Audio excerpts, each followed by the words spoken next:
Nomahramlarga yuzingizni ko'rsatishingiz sizni qarish jarayoningizni tezlashtirib yuboradi.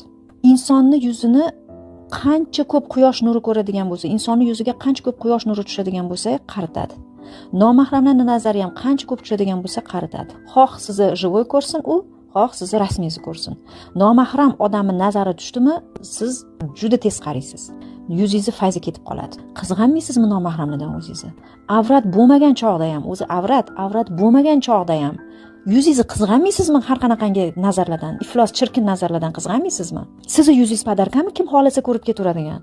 Kim xolasa buzuq xayol bilan qarasa bo'laveradigan shu darajada dishofka narsami sizni yuzingiz? Shu darajada arzon matohmi sizni yuzingiz? Hamma odam kim xohlasa ko'radigan, qanaqa niyatdagi odam, qanaqa yo'qsizmi, yo'qli, taqvolimi, taqvosizmi, Allohdan qo'rquv bormi, yo'qmi, to'g'ri kelgan inson qarab ketishi mumkin bo'lgan darajadagi arzon narsami sizni yuzingiz? Shunaqa narsami? Qancha ko'p biz taqvodan uzoqlashadigan bo'lsak, ya'ni Allohga itoatkorlikdan uzoqlashadigan bo'lsak, shuncha ko'p biz Allohga muhabbatini boy bergan bo'lamiz.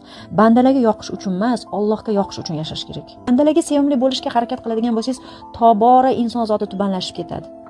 Insonlarga yoqaman deb yuzini ochadi, insonlarga yoqaman deb chiroyli ko'rinishga harakat qiladi, insonlarga yoqaman deb ahmoqgarchiliklar qilishni boshlaydi. Hammasi insonlarning e'tiborini deb.